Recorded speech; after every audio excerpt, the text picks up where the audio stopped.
हे पितरांनो तुम्हाला नमस्कार करतो. ओम श्री गणेश देवताय नमः. ओम श्री कुळ देवताय नमः. ओम श्री गुरु देवताय नमः.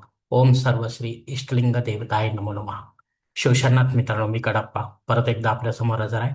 माझ्या धर्मकर्म चॅनलमध्ये आपले सहर्ष स्वागत करीत आहे. मित्रांनो, पंचांगाच्या आता आपल्या समोर सादर करीत आहे.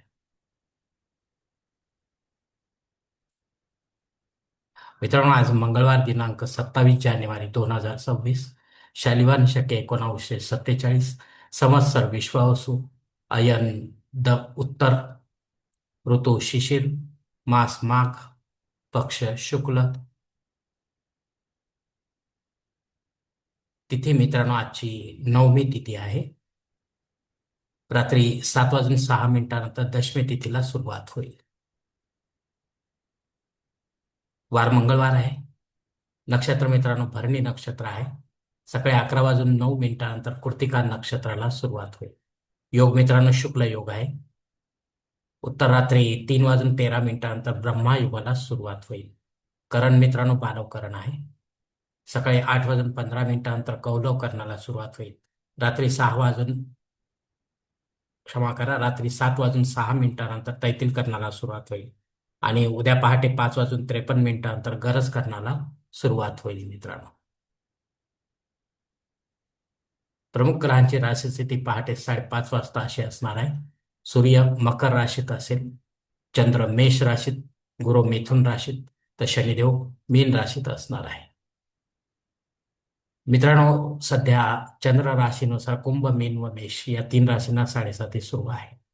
या 7.5चा त्रास या राशींच्या जातकांना होत असेल तर त्यांनी कृपया आपल्या जवळच्या ज्योतिषाकडे जावे आणि आपल्या जन्मकुंडलीमधील शनी ग्रहाची पोझिशन तपासून पाहावी. जर तो अशुभ स्थितीमध्ये असेल तर आपल्याला जास्त त्रास होण्याची शक्यता राहते मित्रांनो, आणि शुभ स्थितीत असेल तर फारसा काही त्रास होणार नाही. मित्रांनो, मुंबई भागातील सूर्योदय असते याप्रमाणे.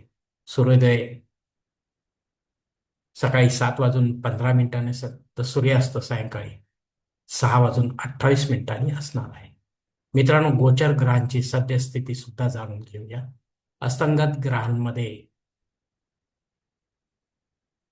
मंगळ ग्रह 10 नोव्हेंबर पासून,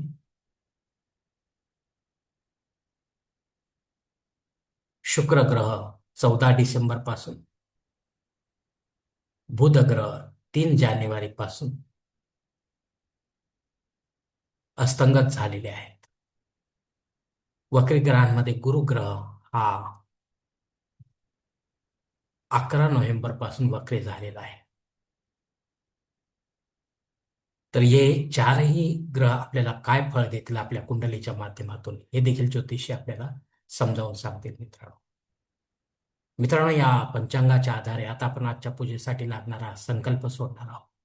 तेव्हा आपण आपल्या उजव्या हाताच्या तळहातावर एक पळी पाणी, थोडे अक्षत, एक फूल व फुलाची पाकळी घ्या आणि हा छोटासा संकल्प म्हणायला सुरुवात करा. मित्रांनो, हरोम शिव शिव शंभुराज्ञे प्रवर्तमान सत्य ब्रह्मणो द्वितीयपरार्धे श्वेतवराह कल्पे वैवस्वत मन्वंतरे कलियुगे प्रथम पादे जम्बूद्वीपे भरतवर्षे भरतखंडे मेरो दक्षिण दिग्भागे महाराष्ट्र देशे व्यावहारिक चांद्रमान शालिवान शके 1947 प्रभादी षष्ठी संवत्सराणामध्ये विश्वासु नाम संवत्सर उत्तरायणी शिशिर ऋतू माघ मासे शुक्ल पक्षे भौम वासरे भरणी नक्षत्रे शुक्ल योगे बालव करणे नवमी शुभतिथ वीर गोत्रात उत्पन्न में कडप्पा मोह पात्र दुरित क्षय द्वारा श्री पार्वती पती परमेश्वर प्रीत्यर्थ विधिवत नित्य देव पूजा एवं इष्टलिंग पूजा करिष्ये.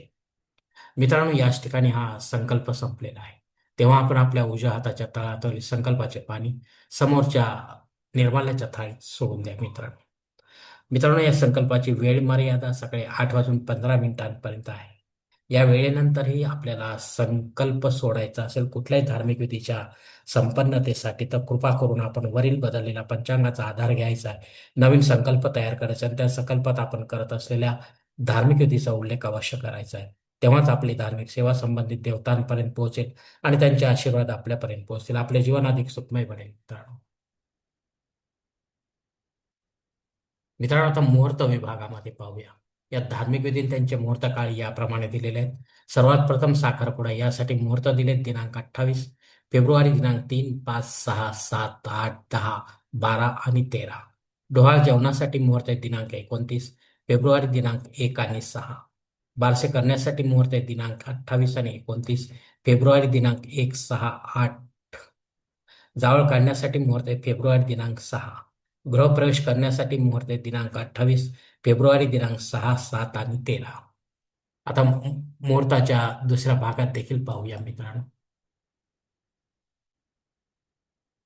उपनयन करण्यासाठी 4 फेब्रुवारी, विवाह करण्यासाठी 3 फेब्रुवारी, वास्तुशांती करण्यासाठी 6 फेब्रुवारी, भूमिपूजन व पायाभरणी करण्यासाठी 4 फेब्रुवारी आणि देवमूर्तीची प्राणप्रतिष्ठा करण्यासाठी 6 फेब्रुवारी शिवाय मुहूर्त नाही मित्रांनो.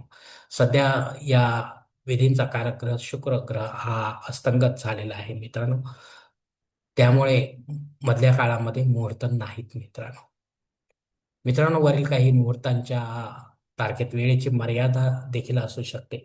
कृपया ती जाणून घेण्यासाठी आपण मला कॉमेंट्स बॉक्समध्ये विचारावे किंवा योग्य पुरोहितास वा पंचांगधारकास संपर्क साधावा आणि मगच आपल्या जन्मकुंडलीच्या अनुसार आपल्यासाठी योग्य असा मुहूर्त निवडावा, जेणेकरून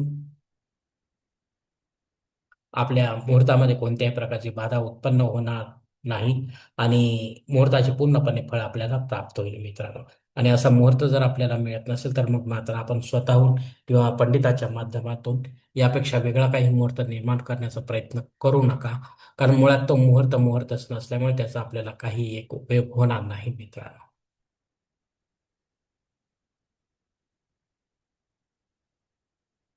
मित्रांनो, आता पंचांगातील इतर काही महत्वाची जी माहिती आहे, ती आता आपण पाहणार आहोत. पंचांग शुद्धी नाही मित्रांनो. दिनविशेषमध्ये नवमी श्राद्ध कर्म आहे मित्रांनो.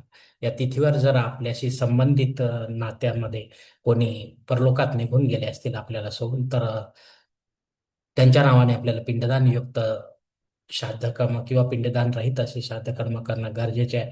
घरी करा किंवा तीर्थक्षेत्री करा, पण विधिवत करा आणि पंडिताच्या माध्यमातून करा आणि अपराह्न काळातच करा. तेव्हाच आपली पितरसेवा आपल्या पितरांपर्यंत पोहोचेल आणि त्यांचे आशीर्वाद आपल्यापर्यंत पोहोचतील. आपले जीवन अधिक सुखमय बनेल मित्रांनो. अग्नी पृथ्वीवर हजर नाही मित्रांनो. त्यामुळे आपल्याला नव्याने काही होम यज्ञ कर्मकांड सुरू करता येणार नाही. जे रेग्युलर आहे तेच आपल्याला करावे लागणार आहे मित्रांनो केव्हाही. राहू काळ दुपारी 3 ते 4:30 वाजेपर्यंत आहे. या दीड तासाच्या काळात राहू अत्यंत प्रभावी असल्यामुळे तो आपल्या कामांमध्ये अडथळे निर्माण करणार मित्रांनो. तेव्हा आपण शक्यतो या वेळेमध्ये महत्वाची किंवा विशेष अशी कामे करू नका. जी रेग्युलर आहे तीच कामे करा मित्रांनो. धन्यवाद मित्रांनो. आजचा हा पंचांगासंबंधीचा व्हिडिओ मी याच ठिकाणी संपवत आहे. आपण जर माझ्या मताशी सहमत असाल तर कृपया माझे धर्म करम चॅनल सबस्क्राईब करा, लाईक करा, आपले कुटुंब मित्रपरिवारासह शेअर करा. तसेच कॉमेंट्स बॉक्समध्ये आपले मत अवश्य नोंदवा आणि माझा पुढील व्हिडिओ आपल्यापर्यंत पोहोचण्यासाठी बेल बटन अवश्य दाबा. धन्यवाद मित्रांनो. पुढील भेटीपर्यंत आपण खुश राहा, आनंदी राहा, प्रसन्न राहा. हरिओम. शिवशंभो महादेव.